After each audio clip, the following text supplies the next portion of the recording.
Bonjour et bienvenue une nouvelle fois, les amis, sur l'espace dédié au site mécaniqueuniverselle.net.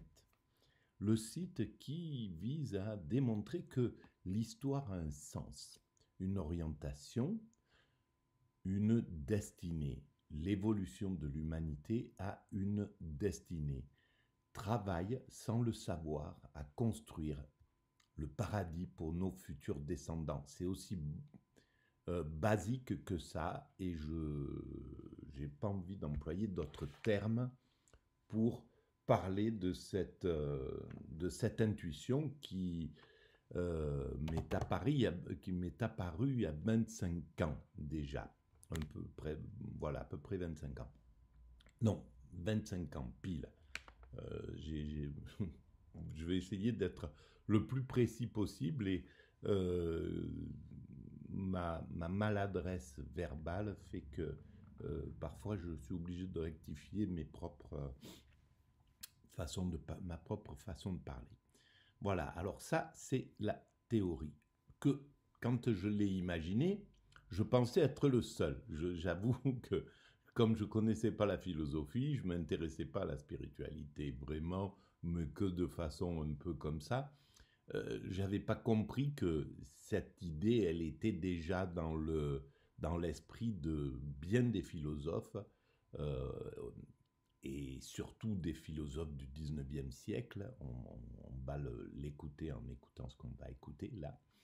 Et puis dans les grandes spiritualités, elles ont déjà pensé elles se sont déjà interrogées sur le sens. Évidemment, c'est là où c'est vraiment intéressant. Pourquoi elles se sont interrogées? Parce qu'elles n'étaient pas embuées par le progrès, elles n'étaient pas embuées par les objets, elles n'étaient pas embuées par le marché, elles pouvaient penser les premiers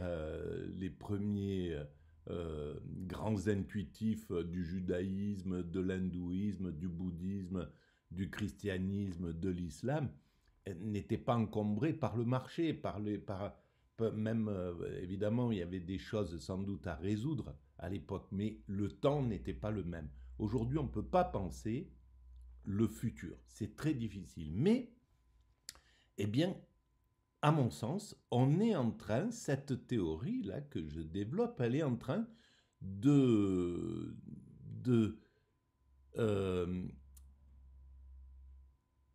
elle est en train de voir des réflexions qui vont dans ce sens. On commence à réfléchir dans ce sens-là. Il y a des gens qui commencent, alors je ne sais pas au niveau de la planète, mais il y a des penseurs apparemment aux États-Unis, ailleurs, etc. Et en France, on va le voir là en écoutant cette émission que je vais écouter sur France Culture et que je vais commencer à commenter.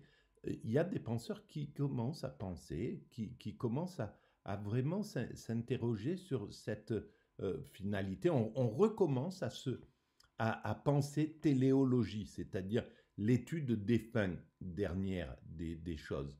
On commence à se reposer la question. On n'a pas pu se la poser au XXe siècle parce qu'il y a eu les deux guerres mondiales, il y a eu Hiroshima, il y a eu... Voilà, le progrès, c'était impossible de penser le progrès en termes de positif. Là, on commence à pouvoir le mettre un petit peu à distance. Voilà. Et je pense que ça va commencer un petit peu que la société va commencer à se réinterroger. À partir du moment où elle se réinterrogera, la mécanique universelle, au moins ce qu'elle pense, c'est-à-dire que nous allons vers un état d'ultime perfection, mais qui n'a rien à voir avec la technologie. La technologie, c'est l'outil pour y aller, mais après, on abandonne le truc. On prend le vélo pour aller jusqu'au bord de la rivière pour se détendre, mettre un brin de paille entre les dents, et puis, mais le vélo, il a juste été utile pour atteindre cet état de bien-être. Et c'est cet état de bien-être vers lequel nous allons.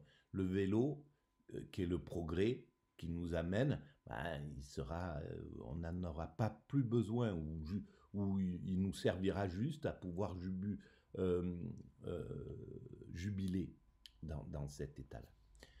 Voilà. Et donc là, eh ben, cette nuit, comme d'habitude, c'est les nuits que j'écoute, donc j'écoute ça de façon un peu inattentive, mais je me suis quand même vraiment intéressé à cette émission que j'ai écoutée sur France Culture avec philosophie, et j'ai écouté jusqu'à la 42e minute, je viens de voir. Donc, il y en a 57. Donc, cette émission, c'est dans la série Cap sur l'horizon, c'était cette semaine, je pense, le mardi 7 octobre. Oui, ça doit être cette semaine.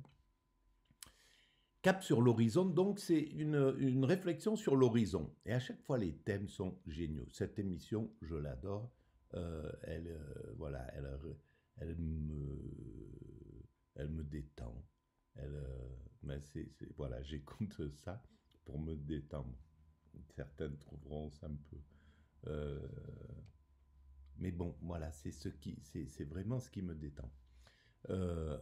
Donc, cap sur l'horizon. L'horizon en politique, vision, projet, sens de l'histoire. Alors c'est peut-être la deuxième, ou il y en a 4 en général dans la semaine qui traitent d'un même sujet.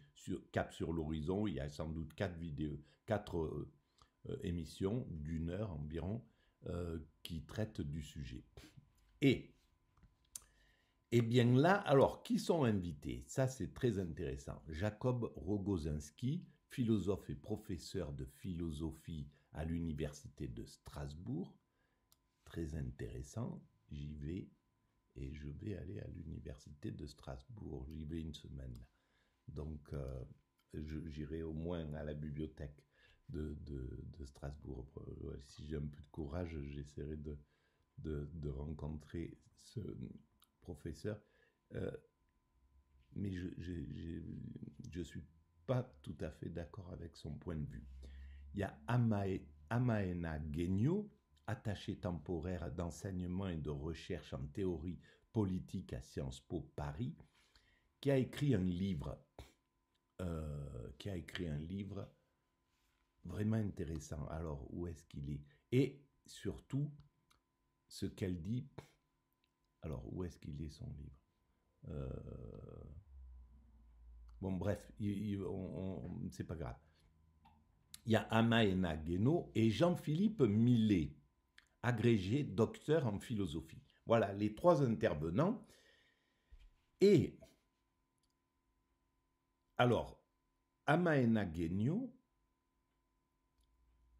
à mon sens, c'est une jeune philosophe, et elle a dit quelque chose vraiment intéressant sur cette idée du progrès, cette idée d'évolution qui ne vise pas le bien, le bonheur. Et c'est ça son erreur, en fait, dans les prospectives, tant qu'on ne vise pas, tant qu'on ne va pas assez loin dans la finalité de l'évolution humaine, on ne peut pas comprendre. Si on vise l'utopie réalisable à travers le progrès, un progrès qui fait que l'homme est augmenté, que l'homme atteint un truc, une technologie tellement intense que elle gère tout un tas de trucs. Si on ne comprend pas que l'évolution, la finalité, c'est le bonheur suprême, c'est le souverain bien, c'est l'extase, ce que dit la mécanique universelle. Nous allons vers l'extase parce que c'est la sensation que nous recherchons. Nous cherchons à atteindre la sensation du corps la plus intense, le bonheur suprême, l'état de nirvana. En fait, c'est pour jubiler, c'est pas pour être une sorte de robot qui n'aurait pas. C'est la sensation qui est visée par l'humain, c'est pas la technologie. La technique, elle n'est pas là pour. On ne fait pas progresser la technique pour pouvoir voir avoir des montres à chaque poignet, des voitures, des trucs, enfin, vivre dans le luxe, tout ça, c'est juste pour la sensation en réalité. Et même celui qui a une montre de valeur, c'est juste la sensation que lui procure le fait de se croire supérieur à celui qui n'en a pas et qui a loupé sa vie à côté de lui. Voilà, donc c'est toujours la sensation, quoi qu'il arrive, qui est là. Mais le progrès, voilà, la finalité, elle est autre chose.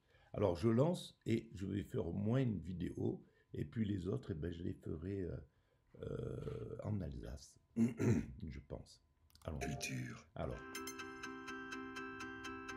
France Culture, avec philosophie, Géraldine Mühlmann. Nous parlons de l'horizon cette semaine et aujourd'hui des usages politiques de cette expression. Vision, projet, sens de l'histoire. L'horizon suggère une direction imposée mais pas complètement subie.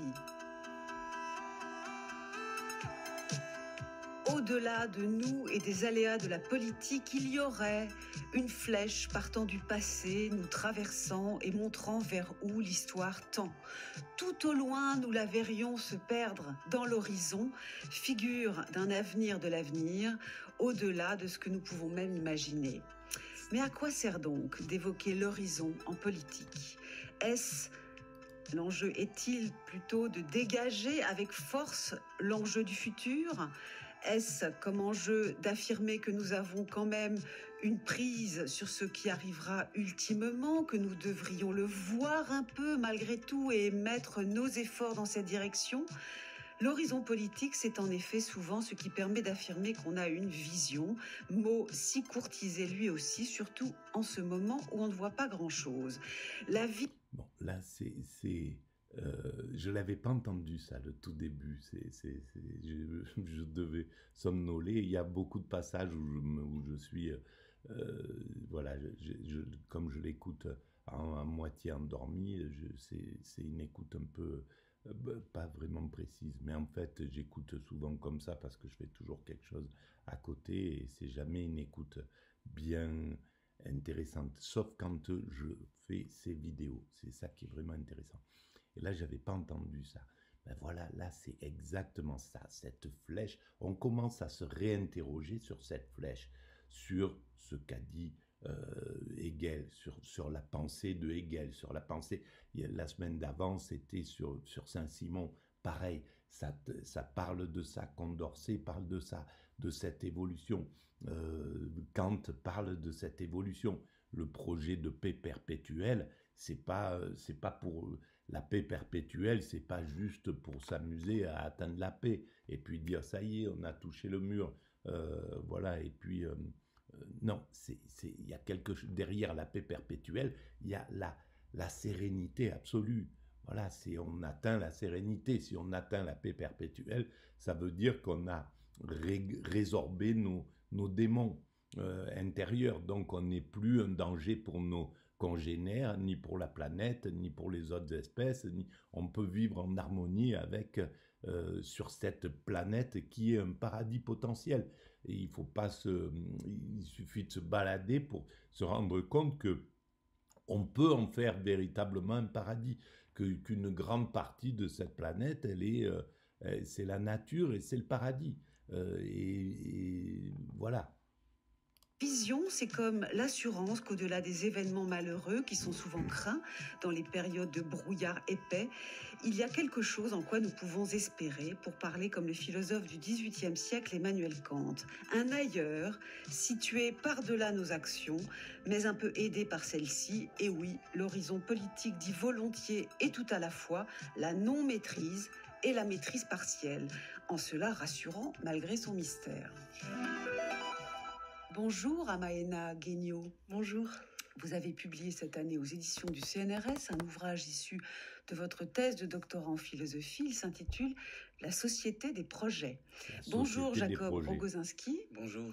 Professeur de philosophie à l'Université de Strasbourg, vous connaissez très bien l'œuvre d'Emmanuel Kant.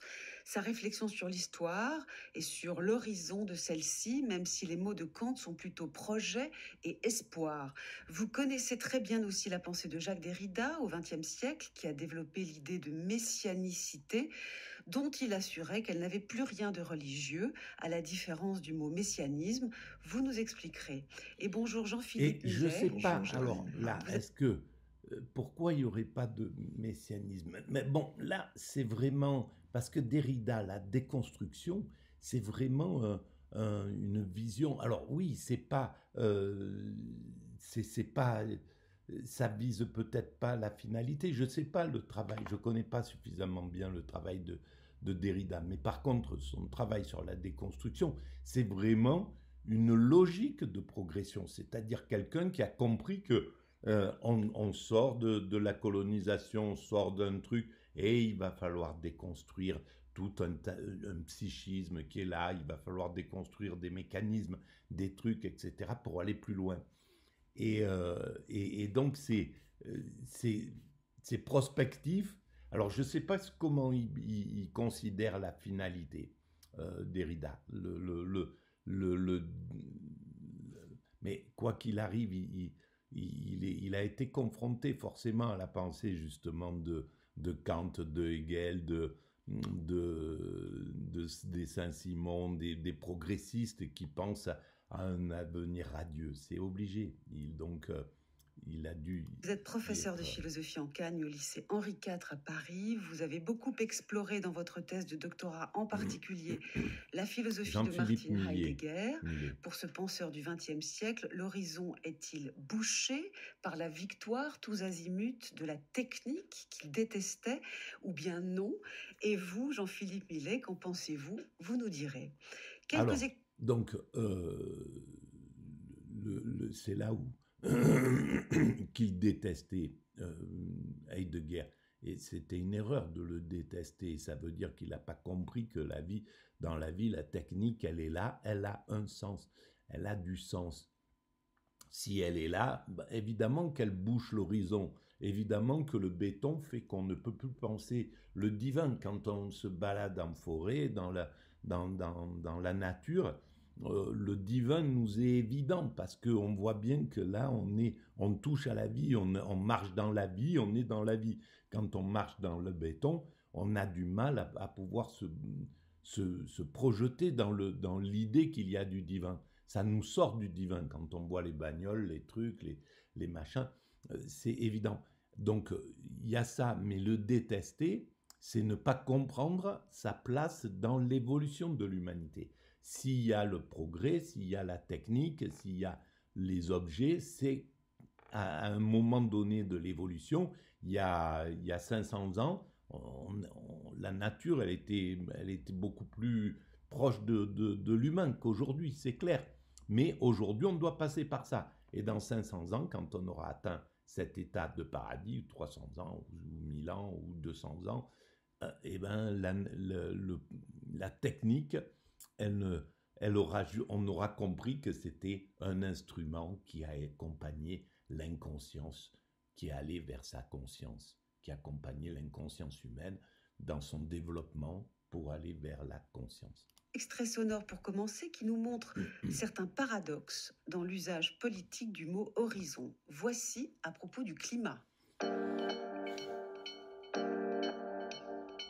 La diapo suivante, s'il vous plaît. Ouais. Donc, quand c'est mauve, et c'est des impacts qui nous concernent déjà, et orange, c'est plutôt à l'horizon 2100-2150. Et en termes de température, les projections que l'on a, par exemple, dans 25 ans, à horizon 2050. Il s'agit d'horizons climatiques. Du changement climatique à un horizon 2050 qui sont absolument effrayants. Je vous le rappelle, moins 55% à horizon 2030 et la neutralité carbone à horizon 2050. Projection climatique à l'horizon 2050. À l'échéance 2000, environ 95% de la surface départementale était en excédence sensible. À l'horizon 2050, cette proportion s'est réduite à 15% du territoire. Un ensemble. Donc, on voit bien que l'horizon, il est fin, il est faible, il est à la pointe de nos godasses. tant qu'on se projette que dans cette... Et personne n'ose se projeter aussi loin que Kant s'est projeté, projet de paix perpétuelle, que Hegel s'est projeté, que Saint-Simon s'est projeté, que Condorcet s'est projeté, que Marx s'est projeté, etc. On n'ose plus se projeter. Là, les penseurs, ils peuvent pas, ils n'y arrivent pas, parce que c'est logique, c'est des universitaires, ils ont des choses à défendre. Il faut que ça soit un atypique, il faut être complètement perché, quoi, ou n'avoir rien à faire, ou pour pouvoir aller se parler de façon que certains pourraient croire un peu, voilà, un huluberlu, quelqu'un qui est un utopique, un utopiste ou quoi que ce soit. Donc, et on voit bien là, il se projette même à l'horizon de 100 ans. On peut voir le climat qui va se passer à l'orange, etc. Mais au-delà, et 100 ans, c'est rien. 100 ans, on aura fait des progrès inouïs, énormes, parce qu'on prend 100 ans en arrière et aujourd'hui, on voit bien tout ce qu'il y a eu comme apport, et même négatif comme positif. Mais c'est court. Et évidemment, pour comprendre le sens de l'évolution de l'humanité, il faut se projeter à sa finalité possible. C'est tout. Si on ne va pas jusqu'à là, on ne peut pas comprendre les choses. Et mais par contre, ça a l'intérêt ça a de l'intérêt, tout a de l'intérêt de toute manière. Et ces petits horizons, ces horizons qui sont au bout de notre route, là, 20 ans à 30 ans, ça donne déjà la possibilité de penser qu'il y a un horizon et qu'il y a une évolution, etc., etc. Donc ça met un peu dans l'esprit tout ça. Ça a au moins cette vocation-là, déjà. Petits extraits montés par notre réalisateur Nicolas Berger. Et voici à présent Édouard Philippe en 2022 créant son parti Horizon. Le 9 octobre 2021, au Havre, nous avons créé Horizon. Un nouveau parti politique. C'est vraiment...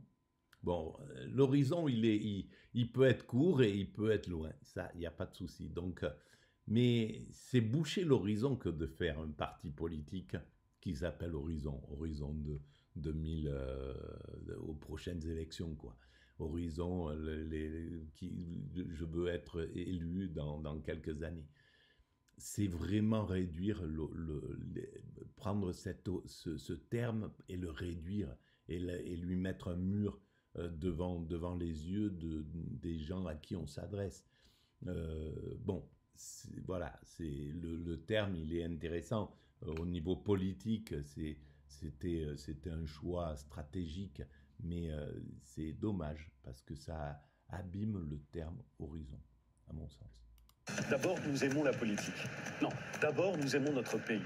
Nous aimons ses fulgurances, nous aimons ses églises, ses paysages, sa géographie, son histoire. Nous aimons ses heures lumineuses, nous connaissons ses heures sombres. Et nous ne les masquons pas. Mais nous ne voyons rien dans l'histoire de notre pays qui ne nous permette pas de viser le meilleur, de viser le grand et la grandeur. Et c'est pour ça que nous aimons la politique. Parce que la politique, c'est dire où on pense que le pays doit aller. Au fond, l'objectif d'Horizon, c'est quoi ? C'est de construire une stratégie. Parce que je suis convaincu que quand on veut rendre un pays plus prospère, plus confiant, plus puissant, il faut se fixer une stratégie. Voilà, donc prospère, confiant, puissant, et prospère et confiant, et puissant. Tout ça, c'est des choses à court terme. Quand on est en guerre contre les autres, oui, tout à fait. Mais cette guerre, on voit bien à quel point elle est préjudiciable d'être en guerre contre les autres pays européens, en guerre contre les BRICS, en guerre contre le wokisme qui veut ramener des vérités sur le devant de la scène, en guerre. Bon, c'est des petits horizons, quoi. C'est un tout petit horizon. Mais en même temps, il va chercher toute l'histoire de notre nation pour pouvoir poser un truc juste derrière son nez. Et ça, c'est pas assez.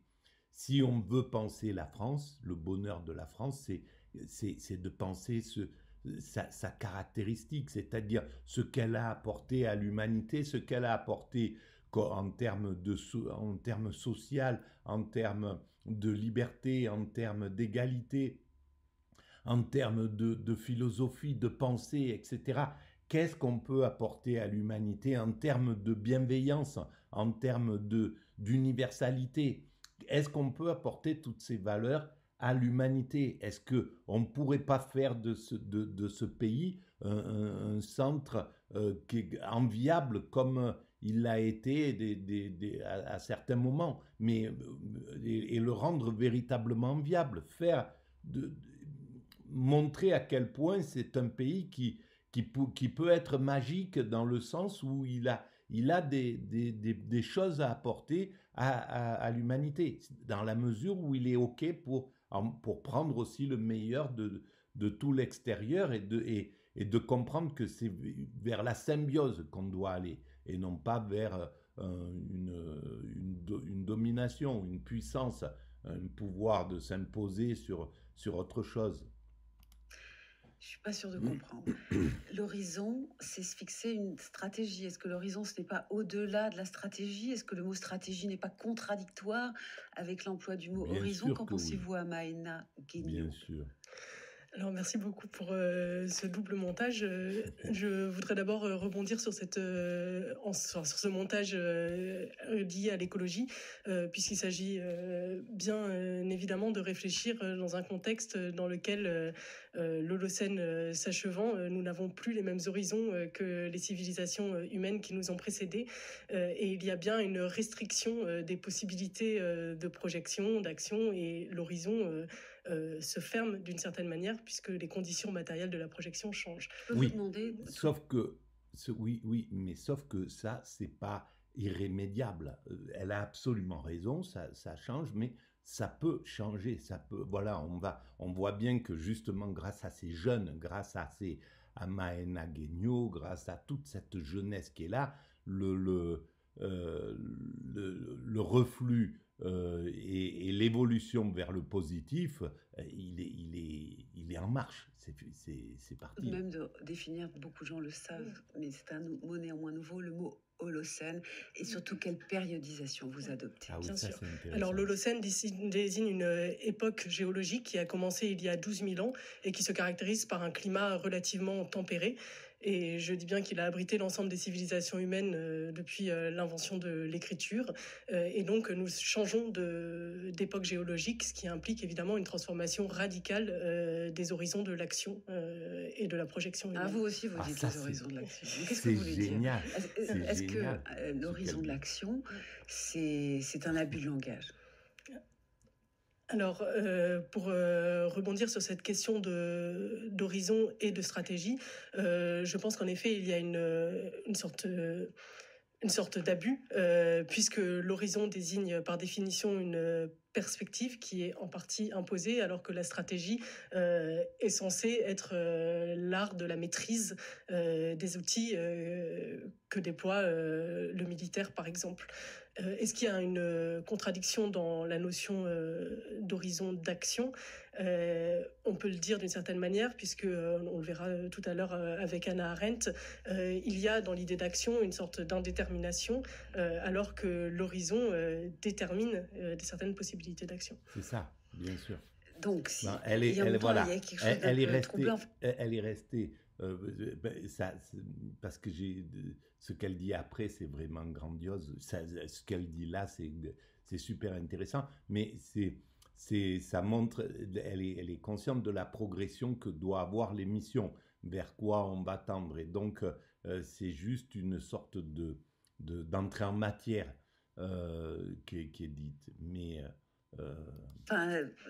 compte tenu aussi de notre premier épisode hier selon sur moi, cette notion d'horizon, on a vu, Jacob Rogozinski, que l'horizon, c'est l'infini. C'est aussi l'indéterminé. On est obligé d'arrêter là parce que ça fait déjà un peu long.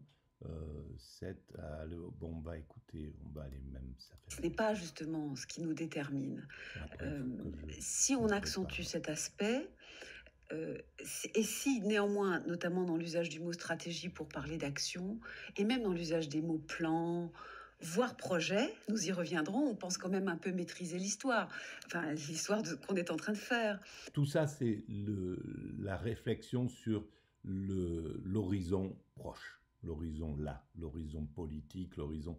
On en est là, on n'est pas encore sur les prospectivistes, les utopistes, ceux qui ont une vision hypermétrope et qui commencent comme Kant, etc., qui voient loin dans l'horizon. Là, est-ce que parle vraiment, de tout le début. Horizon, quelle qu'en soit l'acception, est un bon mot pour les acteurs politiques? Évidemment non. Je veux dire, clairement là on a affaire à une dégradation d'un mot, même d'un concept si on veut, supposer qu'il y a un concept clair d'horizon, mais bon, il y a une dégradation dans l'usage politique courant de ce concept-là, sur deux points. Bon, le point que vous avez déjà souligné, à savoir que lorsqu'on parle de stratégie, on parle d'une maîtrise consciente de ce qui va arriver. Bon, un général sans stratégie qui laisse aller, qui laisse advenir l'événement n'est sans doute pas un très bon général, enfin ça se peut discuter.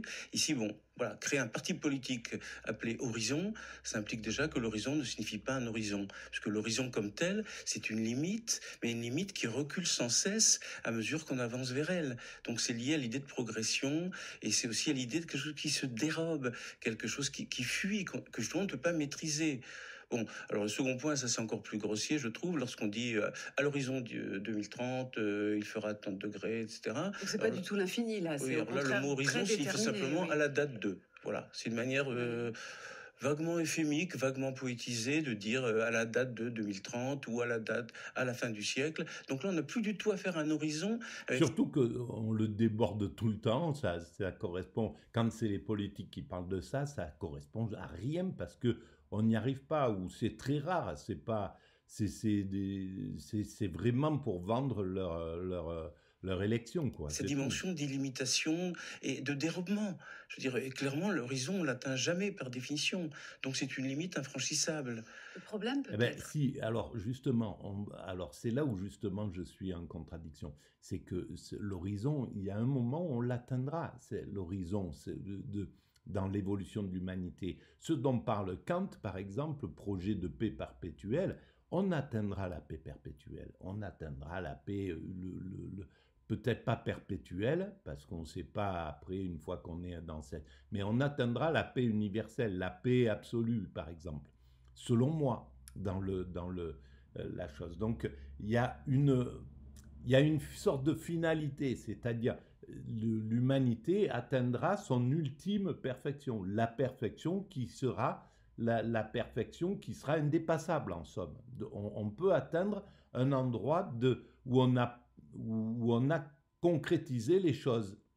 Voilà. Mais c'est que les mots sur l'indétermination ont mauvaise presse. Bon, voilà. Alors, mais on va arrêter là maintenant, par contre. Voilà. Hop, ok. Merci. Et puis, voilà, ça va nous occuper sur quelques vidéos pour cette émission extraordinaire, vraiment intéressante. Et comme, voilà, mais elle a claqué dans mon esprit quand je l'ai écoutée cette nuit-là. Merci de votre écoute et puis à très bientôt. Bye bye.